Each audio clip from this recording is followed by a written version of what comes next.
The holographic display shimmered with the colors of 1,000 worlds as Ambassador Kara Janis studied the faces around the vast circular table. 2 years since first contact, and humanity had finally earned a seat at the grandest political assembly in known space. The Nexus Prime Council chamber floated in perpetual orbit around the 3 suns of the Trisolaris system, its massive transparent dome offering a panoramic view of cosmic splendor that still took her breath away. She adjusted the high collar of her formal diplomatic uniform, a sharp midnight blue with silver trim that represented Earth's unified government. The weight of 7 billion souls rested on her shoulders, along with the countless colonists who had ventured to the stars in humanity's first tentative steps beyond their solar system. "Are you certain about this course of action, Ambassador?" Captain Mark Reyes whispered at her side, his muscular frame tense under his own formal attire. As commander of the Horizon, Earth's flagship vessel, he had been selected to represent humanity's military interests at this historic gathering. "There's still time to reconsider." "The decision is made, Captain," Kara replied softly, her eyes never leaving the assembled delegates. Creatures of impossible diversity filled the chamber, the insectoid Hrazik with their chitinous exoskeletons, the gelatinous and translucent Midori, who communicated through color patterns rippling across their amorphous bodies, the towering Vrul with their 4 arms and double-set eyes. Hundreds more species she still couldn't name sat in tiered seating that rose in concentric circles around the central table. Behind them, Dr. Lena Patel shifted nervously, her slender fingers tapping against the datapad she always carried. As Earth's foremost cultural attaché, she had spent the last 2 years learning the complex etiquette and hidden meanings behind every gesture in this grand assembly. "They're beginning," Lena murmured, nodding toward the massive crystalline podium where High Counselor Vexar was taking his position. The Zalith leader stood nearly 8 feet tall, his scaled skin shimmering with iridescent patterns that indicated his elevated status among his kind. 4 yellow eyes surveyed the chamber with practiced authority as he raised his upper pair of arms for silence. "Esteemed delegates of the Galactic Council," Vexar's voice boomed through the chamber's perfect acoustics, automatically translated through the neural implants each attendee had been required to accept. "We gather at a moment of historic significance. The formation of our Grand Alliance marks the culmination of 10,000 cycles of civilization building." Kara watched as delegates nodded in approval, many raising appendages in the traditional gesture of support. On the surface, it sounded magnificent, an alliance of the most powerful species in the galaxy, pooling resources, sharing technology, establishing unified governance. The promises made to humanity had been generous: protection, advanced technologies, access to hundreds of habitable worlds, all in exchange for what they called reasonable contributions. "The terms of our charter are clear," Vexar continued, his secondary arms activating a massive holographic display in the center of the chamber. It showed dozens of star systems highlighted in red. "These independent systems have refused our repeated offers of protection and integration. Their resources remain selfishly hoarded, while their populations suffer under inefficient local governance." Kara felt a chill run down her spine. This was the moment that had changed everything, when she had first learned the true purpose of the Grand Alliance 3 months ago. Not mutual defense or cultural exchange, but conquest. Systematic, efficient conquest of every independent civilization that refused to join willingly. "The Grand Alliance will bring order to these chaotic regions," Vexar declared. "Each member world will contribute a proportional share of resources and military assets to our joint fleet. The spoils of our campaign will be distributed according to the contribution tables outlined in Appendix 7 of your briefing materials." Captain Reyes leaned closer. "Warmongers," he whispered. "No different than Earth's colonial powers of centuries past." "Worse," Kara replied under her breath. They've industrialized the process across an entire galaxy. Dr. Patel's face had gone pale as she reviewed the data on her pad. The casualty projections, she whispered. They're acceptable losses is the term they use. High Counselor Vexar's voice rose with practiced fervor. We now welcome our newest prospective member world.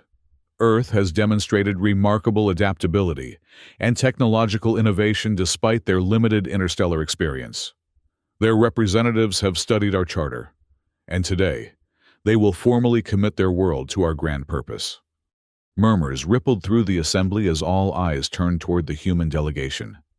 Kara felt the weight of thousands of alien gazes upon her as she stepped forward to the central speaking platform. Her heart hammered against her ribs, but her expression remained impassive, schooled by years of high-stakes diplomatic negotiations. High Counselor Vexar, esteemed members of the Galactic Council, she began, her voice clear and unwavering. On behalf of Earth and all human colonies, I thank you for this opportunity to address this august body. She paused, scanning the eager faces. Many delegates leaned forward, anticipating the standard acceptance speech they had heard from dozens of worlds before. Behind her, Captain Reyes and Dr. Patel stood at perfect attention, their faces revealing nothing of what was to come. Humanity has always dreamed of finding our place among the stars, Kara continued. When your scout ships first appeared in our system, we celebrated the end of our cosmic solitude.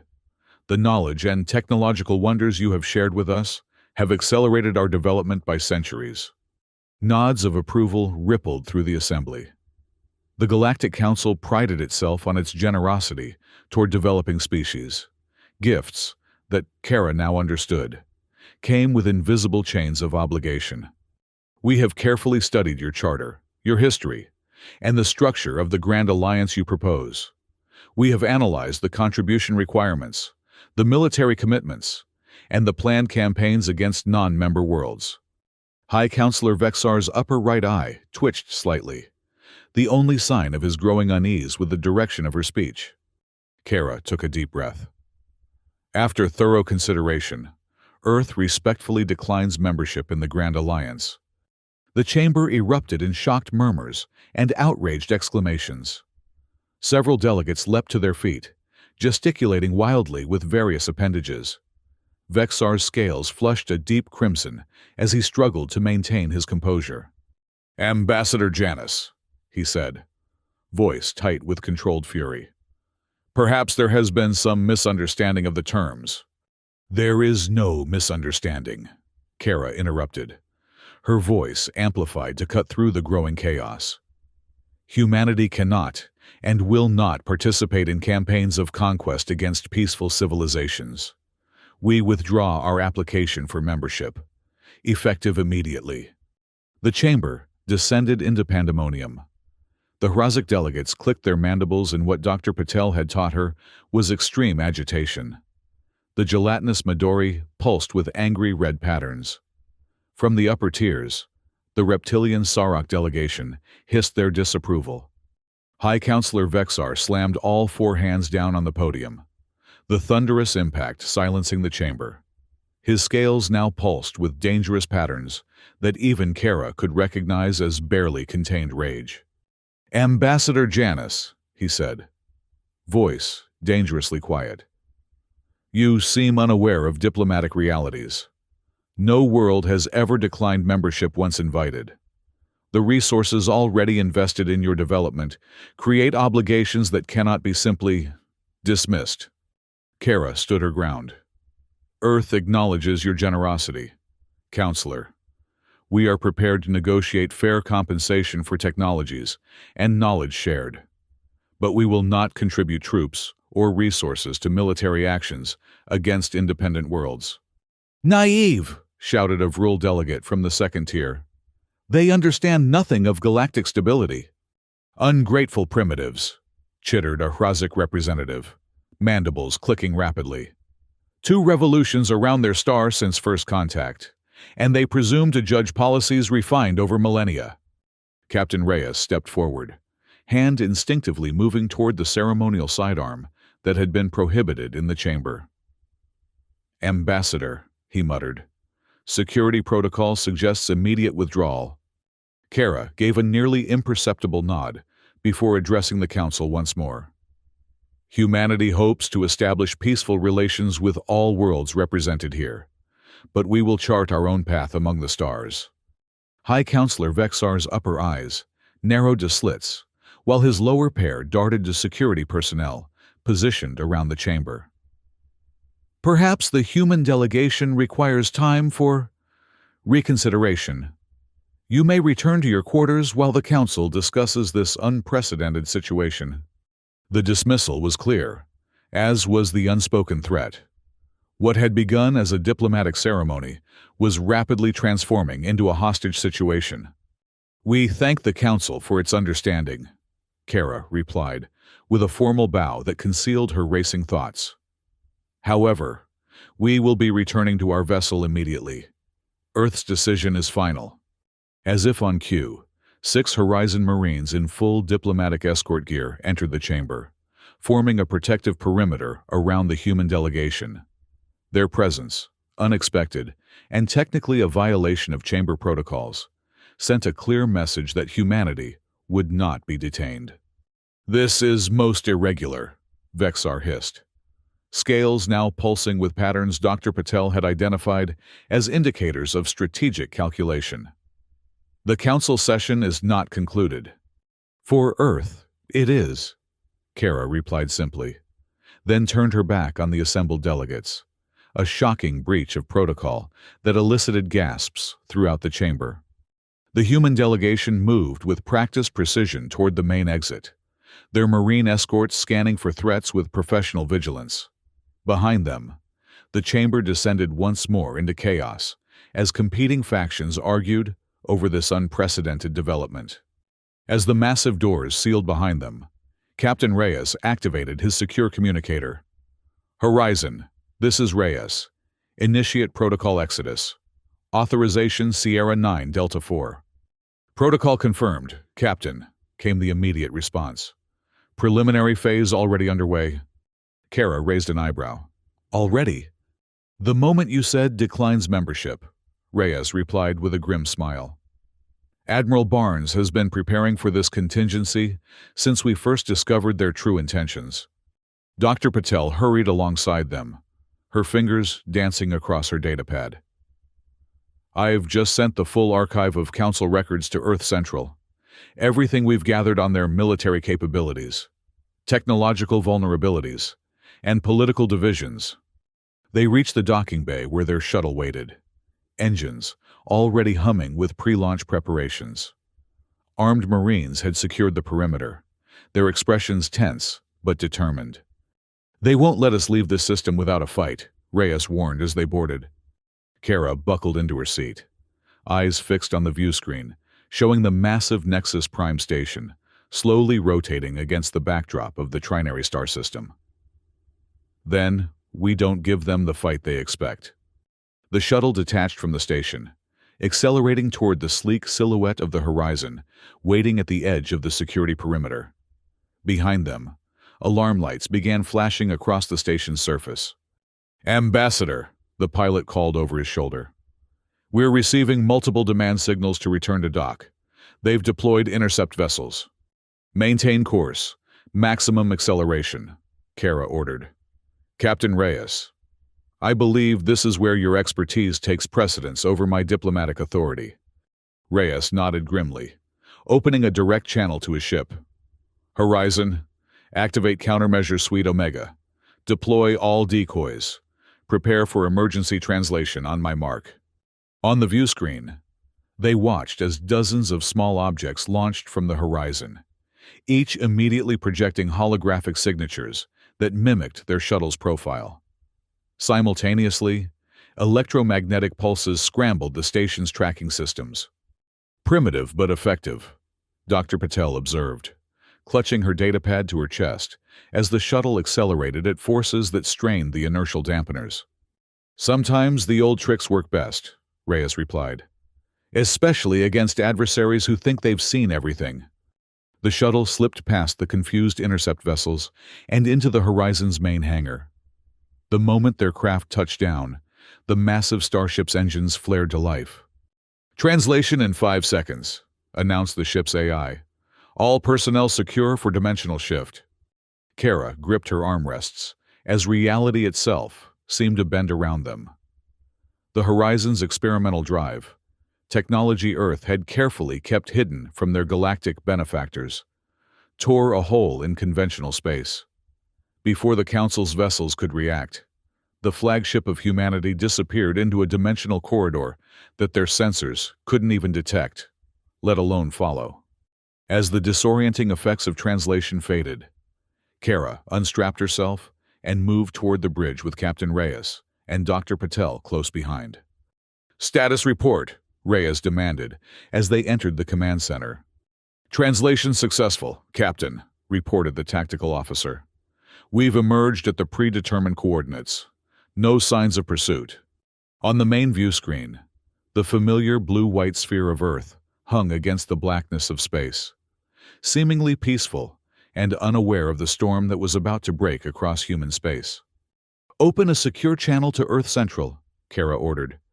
"Priority Alpha. We need to speak with Admiral Barnes immediately." "Channel established," the communications officer confirmed. "Admiral Barnes is standing by." The screen shifted to show the stern face of Admiral Sophia Barnes, Supreme Commander of Earth's fledgling Space Defense Forces. Her silver hair was pulled back in a severe bun, and deep lines etched her face, the marks of decades of military service and the crushing responsibility of preparing humanity for this moment. "Ambassador Janice," she acknowledged with a curt nod. "I take it the Council was not receptive to our position." "That's putting it mildly." "Admiral," Kara replied, "High Counselor Vexar made it clear they consider us bound to their alliance. Our withdrawal was treated as somewhere between heresy and high treason." Barnes' expression remained impassive. "Then we proceed as planned. Exodus Protocol is now fully activated. All colonial outposts have received their instructions. The deep space facilities are already beginning evacuation procedures." "How long until completion?" Reyes asked. 72 hours for the full implementation," Barnes replied. "Longer for the final phase on Earth itself. We've been preparing for this contingency since you first transmitted the Council's true intentions 3 months ago. But moving an entire civilization takes time, even with our advantages." Dr. Patel stepped forward. "Admiral, I've discovered something in the ancient archives that may be relevant. There are records of another species that chose a similar path, the Alari. They withdrew from galactic politics approximately 50,000 years ago when faced with demands for military contribution." Barnes leaned forward, interest sharpening her gaze. "And what happened to them?" "That's what's fascinating," Patel continued. "According to fragmentary records, they simply vanished. The Council assembled an armada to force their compliance, but when they reached Alari space, they found only empty worlds. No population, no technology, no traces of where they had gone. The records were subsequently classified at the highest levels." "A precedent," Kara mused, "and possibly a roadmap." "Or a warning," Reyes added grimly. "We don't know if they survived their disappearance." Barnes nodded slowly. "Dr. Patel, I want everything you can find on these Alari. If they found another path, another place to exist beyond the Council's reach, that information could be invaluable." "Yes, Admiral. In the meantime," Barnes continued, "Captain Reyes, your Horizon fleet will execute the diversion strategy. Make it appear that we're consolidating our forces for a conventional defense. Ambassador Janice, you'll coordinate with the colonial governments. Every human settlement needs to understand that this is not a drill." "What about the sympathetic species?" Kara asked. "There are those within the Council who question the conquest directives, even if they weren't bold enough to oppose them openly." Barnes' expression softened slightly. "Extend the offer as planned. Any individuals or groups who wish to join us, rather than participate in the Alliance's campaigns, will be welcomed. But be selective. We can't risk compromising the Exodus. The view screen split to show a tactical display of known space. Red markers indicated Council military assets. Blue showed human settlements and outposts. The disparity was stark and sobering. "They outnumber us 1,000 to 1, Reyes observed. "Even with our technological advantages, we can't win a conventional conflict." "Which is why we won't fight one," Barnes replied firmly. "Deception, diversion, and disappearance. That's our strategy. Let them conquer empty space while we forge our own destiny beyond their reach." Kara studied the tactical display, her diplomatic mind calculating political ramifications. "Once they realize what we've done, they'll never stop searching for us. The humiliation alone will drive them to the edges of the galaxy." "Then we'll go beyond the edges," Barnes said with quiet determination. "The dimensional translation technology is just the beginning of what we've kept hidden. Humanity has always been at its most innovative when backed into a corner." The meeting concluded with each of them tasked with their critical roles in humanity's greatest gambit. As the others filed out, Kara remained behind, staring at the image of Earth on the view screen. "Something troubling you, Ambassador?" Barnes asked, noticing her hesitation. "We're asking our entire species to take an unprecedented leap of faith," Kara replied softly. "To abandon their homes, their worlds, everything they've built, based on a promise of something better beyond the rim." Barnes moved to stand beside her, both women contemplating the homeworld that had nurtured their species from its earliest days. "Not better," the Admiral corrected gently. "Just more aligned with who we choose to be. Throughout our bloody history, humanity has always had a choice between conquest and coexistence. Too often, we chose wrong. This time, we're choosing right, even at tremendous cost." Kara nodded slowly. "I just hope history remembers that we tried diplomacy first." "History," Barnes said with a faint smile, "is about to become very interesting indeed." As the Horizon prepared to depart for its mission of strategic deception, alarm klaxons suddenly blared throughout the ship. "Multiple dimensional translations detected," called out the sensor officer. "Council vessels. At least 30 ships emerging from hyperspace." "How?" Reyes demanded, rushing back to the bridge. "They shouldn't have been able to follow us through the dimensional corridor." Dr. Patel's eyes widened in realization. "They didn't follow us. They were already coming. A pre-planned response in case we refused." The tactical display confirmed her assessment as more enemy vessels continued to appear, encircling Earth in a blockade formation. "They anticipated our refusal," Kara whispered. "This was their contingency plan all along." Admiral Barnes' face hardened on the view screen. "Then we accelerate the timeline. Captain Reyes, your fleet is cleared for immediate deployment. Ambassador Janice, enact the emergency protocols. Dr. Patel, you have 24 hours to complete your research on the Alari." "What about Earth?" Kara asked, watching as the Council vessels tightened their formation around humanity's homeworld. "Earth," Barnes replied with steel in her voice, "is about to teach the galaxy a lesson about underestimating humans." Over the next 48 hours, the galaxy witnessed a spectacle of military maneuvers unlike anything seen in recorded history. Captain Reyes commanded the Horizon Fleet in a series of brilliant feints and provocations, drawing Council forces away from key colonial worlds long enough for those populations to vanish without a trace. Each time, the Council's superior forces converged for what should have been a decisive engagement. They found only automated defenses and empty settlements. On Earth, under Admiral Barnes' direct supervision, the most ambitious phase of Exodus Protocol unfolded in perfect secrecy. While Council ships maintained their blockade, watching for conventional evacuation attempts, something far more profound was occurring beneath their vigilant gaze. Dr. Patel had made the breakthrough they needed, deep in the classified archives. She found not just records of the Alari disappearance, but fragmentary communications from their final days.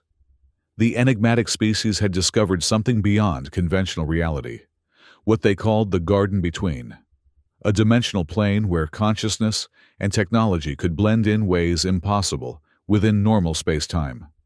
They didn't flee to another place, Patel explained during the emergency council, held in a hardened bunker beneath the Himalayan mountains. They transcended to another state of being entirely. "And you believe we can replicate this process?" Barnes asked, skepticism evident in her tone. "Not exactly replicate," Patel clarified, excitement overriding her usual reserved demeanor. "But our dimensional translation technology operates on similar principles. The Alari left breadcrumbs, mathematical constants embedded in their final transmissions that correspond precisely to the quantum harmonics our scientists have been exploring. They wanted to be followed, Admiral, by someone who would make the same choice they did." Kara, attending via secure holographic projection from the horizon, felt a surge of hope. "How long to implement?" "The foundational work is already complete," Patel replied. "What remains is the distribution of transition modules to every human settlement and the synchronization of the dimensional shift.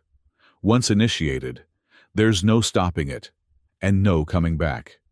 "And what exactly happens to us?" asked one of Earth's governmental representatives, voicing the question on everyone's mind. Patel's expression softened. "We evolve. Consciousness transferred to a synthetic organic matrix that can exist in the dimensional space the Alari discovered. Our bodies transform rather than die. Our civilization continues, but in a state beyond the Council's ability to threaten or coerce." A heavy silence fell over the assembly as the magnitude of the choice before them sank in. "We would no longer be entirely human," someone whispered. "We would be more than human," Patel corrected gently. "But still ourselves, still carrying everything that defines us as a species." Admiral Barnes rose from her seat, her weathered face solemn. "I won't pretend this is an easy decision, but the alternative is submission to an ethos of conquest that humanity has spent centuries trying to overcome in ourselves. We either evolve beyond their reach or regress to become what we've struggled not to be." The vote, when it came, was not unanimous, but it was decisive. Humanity would follow the path of the Alari, choosing transcendence over capitulation. As the Council's patience wore thin, and their demands for Earth's surrender grew increasingly threatening, the final pieces of Exodus Protocol fell into place. Transition modules were distributed to every human settlement across a dozen worlds. The mathematics of dimensional translation were refined to an unprecedented degree of precision, and in secret laboratories deep beneath Earth's surface, the technology of consciousness transfer underwent its final tests. Captain Reyes continued his masterful campaign of misdirection, sacrificing unmanned vessels in spectacular battles that convinced the Council they were facing desperate but conventional resistance. Meanwhile, Ambassador Kara Janis opened discreet channels to those within the Council's domain who had expressed private misgivings about the Grand Alliance's true nature. The message was simple. A door would be open, briefly, for those who wished to follow humanity's path. The day of transition arrived with a deceptive ordinariness. On Earth, people went about their routines under skies filled with the silhouettes of Council warships. In the colonies, children attended schools while their parents completed the final preparations for a journey unprecedented in human history. Aboard the Horizon, now positioned at the dimensional coordinates Dr. Patel had extrapolated from the Alari records, Kara stood with Captain Reyes on the observation deck, watching as the final countdown proceeded. "Do you think they'll understand what we've done?" she asked quietly. "Or will they just think we committed mass suicide rather than submit?" Reyes considered the question, his weathered face thoughtful. "I don't think they're capable of understanding. Their entire civilization is built on the premise that power must be exercised through dominance. The idea of simply Stepping sideways out of their game is probably incomprehensible. A failure of imagination, Kara mused. After all their technological achievements, they never evolved beyond the conquest mentality of their primitive ancestors. The ship's AI interrupted their philosophical discussion. Transition sequence initiating in 5 minutes. All personnel should complete final preparations. Throughout the ship, crew members made their peace with the monumental step they were about to take. Some prayed according to their various faiths. Others recorded final messages for the historical archives. Many simply held hands with their comrades, drawing strength from human connection in the face of transformation. On the bridge, Dr. Patel monitored the incoming signals from Earth and the colonies.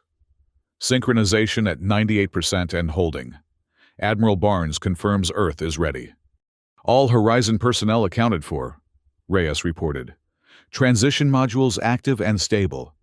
Kara took a deep breath, suddenly acutely aware of her physical body, the body that would soon transform into something else entirely. Send the final authorization. Let's make history. The countdown reached 0 with anticlimactic silence. There was no flash of light, no dramatic special effect, just a subtle shift in perception as the transition modules activated simultaneously across human space. For each individual, the experience was intensely personal, yet universal. Consciousness expanded beyond the limitations of physical neurons. Bodies transformed at the quantum level. Matter and energy reorganizing according to patterns the Alari had discovered millennia ago. And as this transformation swept across humanity, something else happened that not even Dr. Patel had fully anticipated.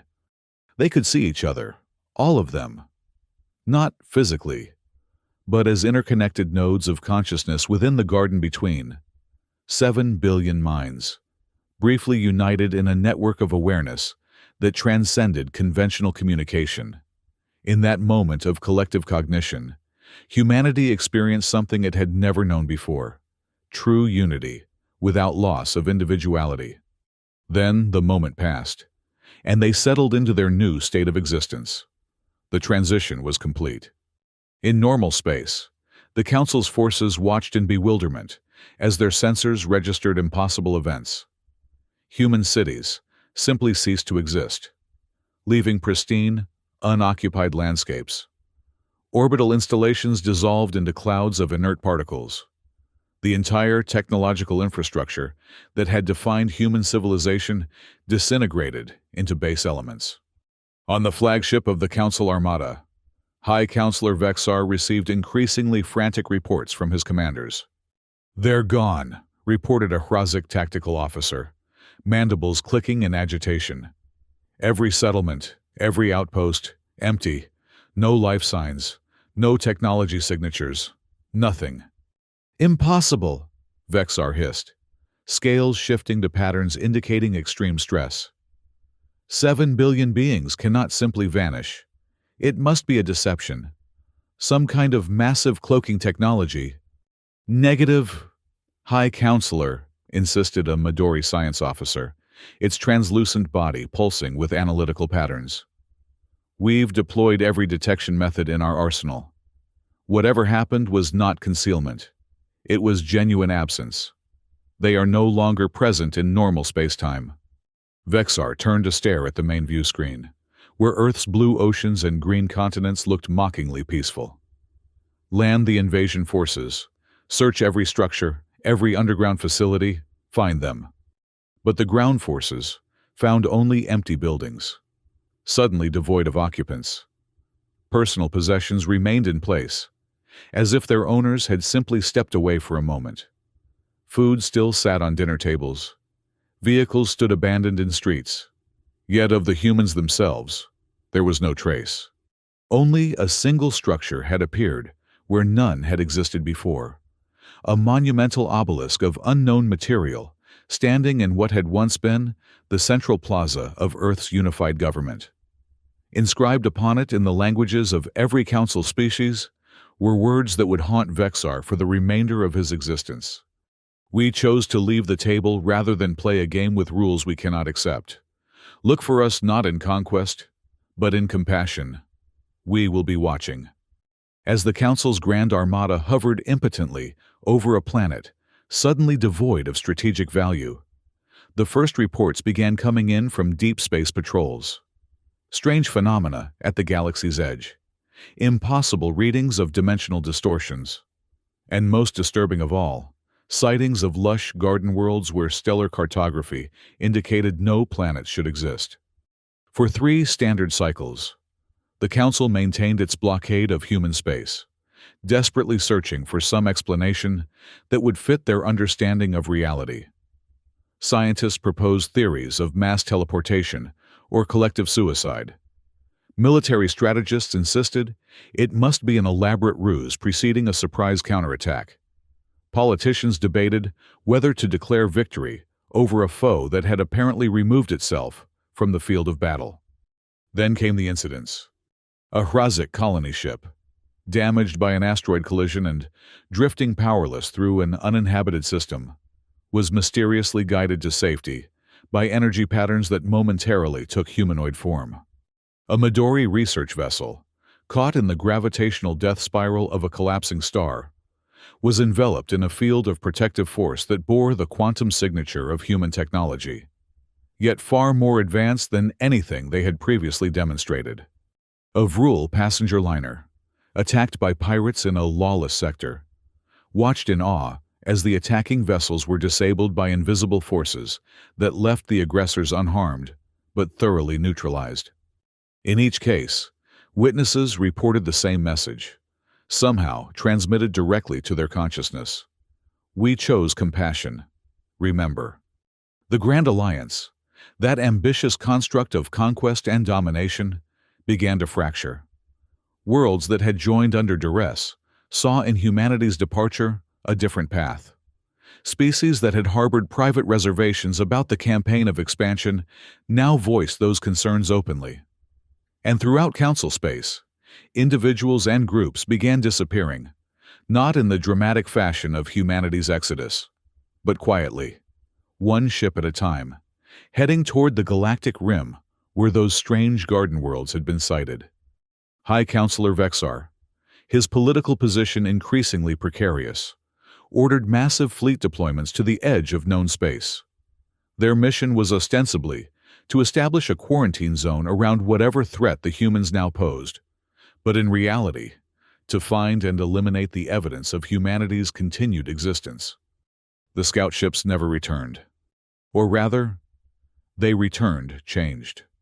Vessels that had departed with crews dedicated to the Council's militaristic ethos came back with transformed perspectives, their personnel speaking of revelations and alternative paths of development. Many immediately resigned their commissions and departed for the Rim, taking their families and like-minded colleagues with them. In the Council chamber where Ambassador Kara Janis had once defied convention by turning her back on the assembled delegates, Vexar now faced a very different assembly. Half the seats stood empty, their former occupants having chosen to follow humanity's enigmatic trail. Those who remained were divided, their unity of purpose shattered by the implications of what they had witnessed. "This contagion of desertion must be stopped," Vexar thundered, his scales flashing patterns of authoritarian command that had once cowed even the most recalcitrant delegates. "The humans have deployed some form of consciousness manipulation. They are not transcended beings. They are manipulators using technologies we have not yet countered." From the Midori delegation came a ripple of skeptical color patterns. "The evidence suggests otherwise. High Counselor, those who have encountered these transformed humans report no coercion, no manipulation, only an offer freely extended and freely accepted." "An offer to abandon everything we have built," Vexar retorted. "To reject the principles of strength and dominance that have elevated us from primitive worlds to masters of the galaxy." "Perhaps," came a quiet voice from the Vrul delegation. "That is precisely what makes their path appealing. After 10,000 cycles of conquest and consolidation, we find ourselves ruling a galaxy of resentful subjects and hollow victories." The humans have shown there is another way to evolve. The debate raged for days, but the outcome was inevitable. The Grand Alliance, conceived as the ultimate expression of galactic dominance, dissolved not through military defeat, but through the simple, devastating power of an alternative vision.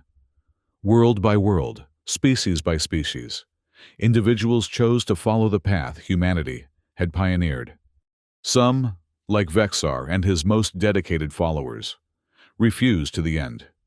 They consolidated their remaining forces for a final, desperate assault on the dimensional boundary where human activity had been detected. Their massive fleet, representing the pinnacle of conventional military power, approached the coordinates with weapons primed for maximum destruction. What they found was not a battlefield but a boundary, a shimmering curtain of energy that separated conventional space from something their sensors could barely comprehend.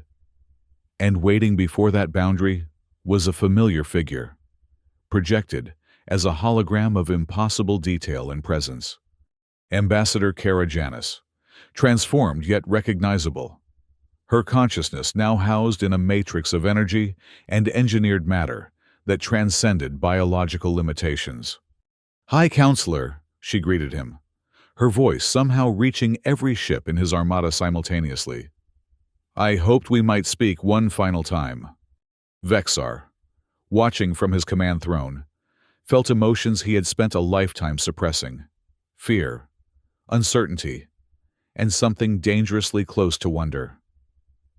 "Have you come to gloat, human, to witness the destruction of everything I built?" "I've come to extend the same offer we've made to everyone else," Kara replied, her form shimmering with patterns of energy that seemed to echo the emotional displays of a dozen species. "The door remains open, even for you." Behind her, the dimensional boundary rippled, offering momentary glimpses of what lay beyond.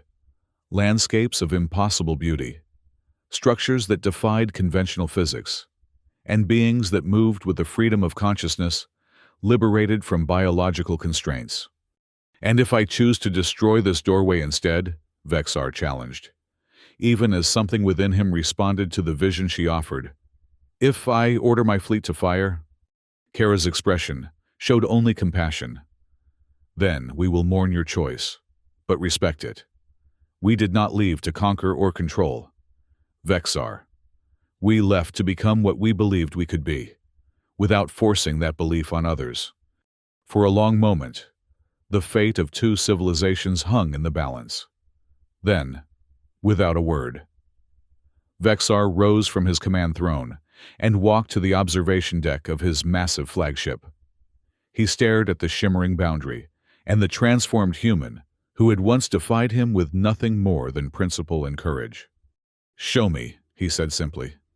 The boundary parted like a curtain, revealing a reality his mind could barely comprehend. And as understanding dawned, the architect of conquest made his final choice, not as a conqueror, but as a seeker. One by one, the ships of his armada followed, passing through the boundary to a form of existence beyond the limitations they had always accepted as immutable. The age of conquest ended not with apocalyptic battle, but with transcendence freely chosen. Beyond the dimensional boundary, in the garden between, humanity continued its evolution, under the guidance of Ambassador Kara Janis, Captain Mark Reyes, Dr. Lena Patel, and Admiral Sophia Barnes.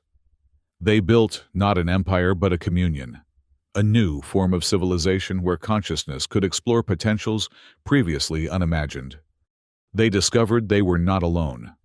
The Elari had indeed survived their transformation, evolving over 50 millennia into beings of pure thought and energy who welcomed humanity as kindred spirits. Together, they explored dimensions beyond conventional reality, expanding the garden between into a multiverse of possibilities. And they kept their promise, watching over the conventional galaxy with compassionate attention. Where suffering occurred, mysterious interventions followed. Where tyranny arose, alternatives mysteriously presented themselves. And where species reached the cusp of the same choice humanity had faced, they found guideposts left by those who had gone before, mathematical breadcrumbs leading to the door between worlds. In time, a new council formed, not of conquest, but of transcendence. Representatives of 100 transformed species gathered not around a table of power, but in a communion of consciousness where the very concept of domination had become as obsolete as stone axes to spacefaring civilizations. At the center of this communion, still recognizable despite their evolution, stood the humans who had first chosen to leave the table rather than play by rules they could not accept. They had lost their home but found their destiny. They had abandoned conquest and discovered transcendence. And in doing so, they had changed the course of galactic history, not through superior force, but through the simple, devastating power of choosing differently. The galaxy watched in terror as humanity left the table, and then, one by one, they followed.